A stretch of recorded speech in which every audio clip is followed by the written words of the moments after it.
Hi everyone, welcome to my channel and welcome to Week in Nintendo. Every Saturday, I like to go back through the past week's biggest headlines so you can get yourself all caught up on all things Nintendo. If you're new here, make sure to subscribe and hit that notification bell so you can stay up to date on everything happening with the channel.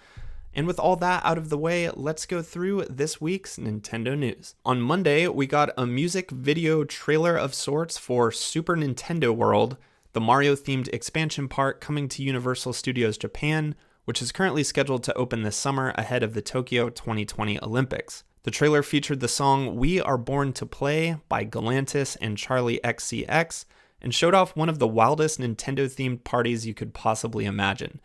Now, if I'm being honest, I kind of lost my mind when this video was released and probably watched it 6 times back to back.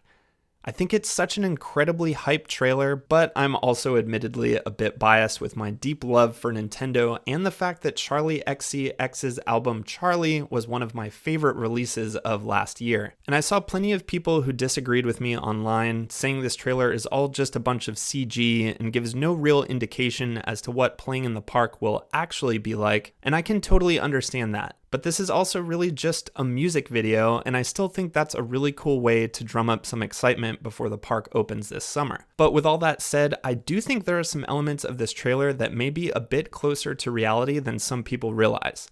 Now sure, there certainly won't be Koopas flying through the air or people throwing actual fireballs, but there were a few things shown off in the trailer that seemed to be part of the actual experience. You can see attendees opening an app on their phone that seems to sync with players around them so that they can engage in some sort of competitive play within the park. And as far as the park coming to life with Nintendo characters all around you, Nintendo's president Shantaro Furukawa has recently made some statements regarding Nintendo being very excited about developments in augmented reality technology, and it certainly seems like AR will be a large component of Super Nintendo World. Sure, that's not the same thing as seeing floating coins or flying bullet bills with your own eyes, but seeing what will already surely be an incredibly colorful and detailed Nintendo set piece augmented by all these impossible elements through AR will still be a really cool component of interactivity. I saw others complaining that we still haven't seen anything that shows what the park will actually look like, but I do believe the last panning shot of the trailer shows the actual layout. So even without all the crazy CG stuff from the trailer, this park is going to look really cool. After the trailer's release, we got a few more concrete details about Super Nintendo World, with Bloomberg reporter Karumi Mori attending a press conference with Universal Studios Chief Creative Officer Thierry Ku on Monday, who called Super Nintendo World, quote, a life-size living video game. Universal also went into more detail about the power-up bands, the watch-like wearables that can be seen in the trailer, which will supposedly let players collect digital coins and compete against other park attendees. We also know that the Mario Kart ride will be part of the park, with riders cruising down a life-size Mario Kart track. Sign me up. I never needed an excuse to visit Japan again, but Super Nintendo World certainly sweetens the deal. And if there's one company that I can trust to bring the fun to an interactive experience like this, it's Nintendo. On Tuesday, we learned that the BioShock Collection, Saints Row 4, and Metro Redux have all been rated for Nintendo Switch. It's really great to see third parties jumping on the Switch's popularity, and it sure seems like Nintendo is sitting on some information worthy of a direct, and one that's likely coming very soon, with 2 of these games featuring release dates that fall in late winter and early spring. On Tuesday, we also found out that we'd be getting a Mr. Sakurai Presents Super Smash Bros. Ultimate livestream on Thursday for an in-depth look at the 5th and final character coming to DLC Fighter Pack number 1. So it does seem like there was something to that January 16th rumor after all, although again, not for a proper Nintendo Direct. And not to set my hopes too high here, but with the amount of information Nintendo is releasing recently that they seem to be keeping separate from a regular Direct, leads me to believe that we could have a ton of new information in store for us, especially since we know so little about 2020. Although I could totally see Nintendo devoting the next Direct almost exclusively to Animal Crossing New Horizons, but I certainly hope that there are a few big surprises in store. And I'd be really curious to know in the comments below, what are you hoping to see when this Direct finally happens? On Thursday, we saw a short announcement trailer for Metro Redux on Switch, confirming the February 28th, 2020 release date, and all but confirming the validity of the other Switch listings we saw leak earlier in the week. Metro Redux will feature both Metro 2033 Redux and Metro Last Light Redux, and will also include all previous DLC. Thursday also brought us Sakurai's Smash Ultimate livestream, and wow, this one did not go over well. There was so much speculation leading up to the announcement of the fifth and final fighter in the DLC Fighter Pack number 1. The internet had pretty much already decided that it was going to be Dante from the Devil May Cry series. And with recent hype reveals of fighters like Joker, Hero, and Banjo-Kazooie, I think the last thing on any Smash fan's mind was that we'd be getting yet another Fire Emblem character with a sword. But that's what we got.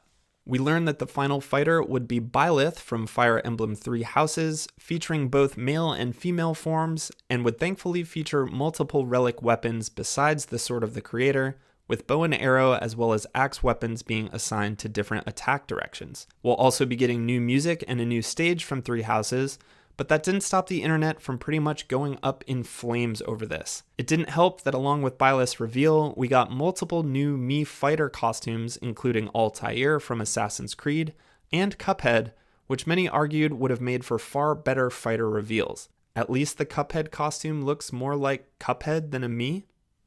Now, I do understand why people are disappointed about this. There's certainly an overabundance of Fire Emblem characters in Smash Ultimate, and this really isn't all that exciting a reveal for a final fighter. But I do enjoy seeing these presentations from Sakurai. They're just really weird and kind of funny, and I actually look forward to checking out Byleth.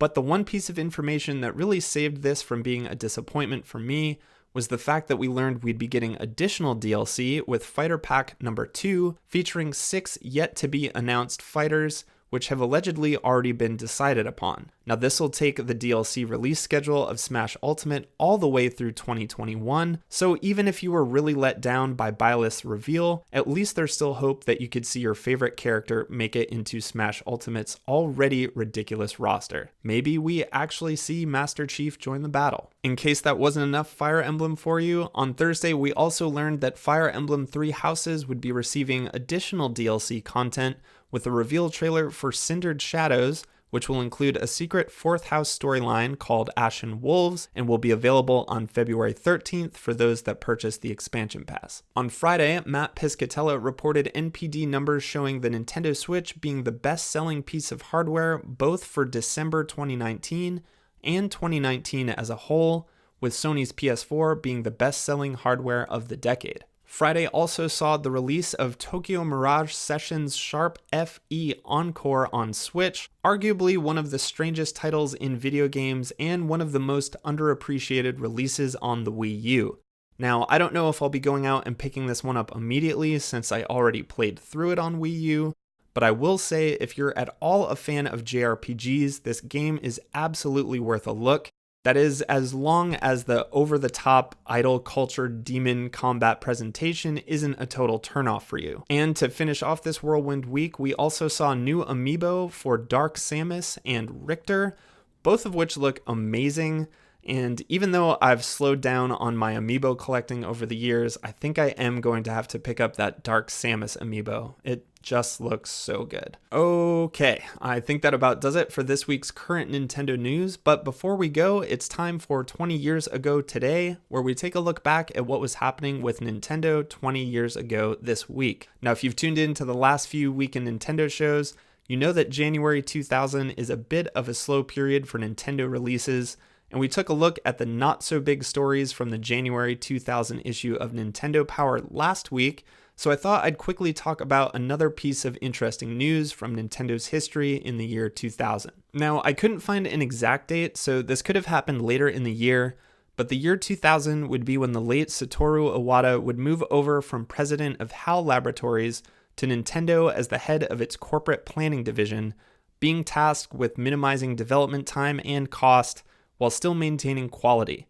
Iwata would take over as president of Nintendo after former president Hiroshi Yamauchi retired in 2002, and would go on to lead Nintendo through some of its most meteoric successes as well as failures, and of course set the groundwork for development of the Switch before his unfortunate passing in July of 2015. I remember reading some articles leading up to the release of the Switch, or the NX as it was known back then, with employees uttering a phrase after meetings and brainstorming sessions that roughly translated to "for Iwata," in honor of the late and legendary president and CEO.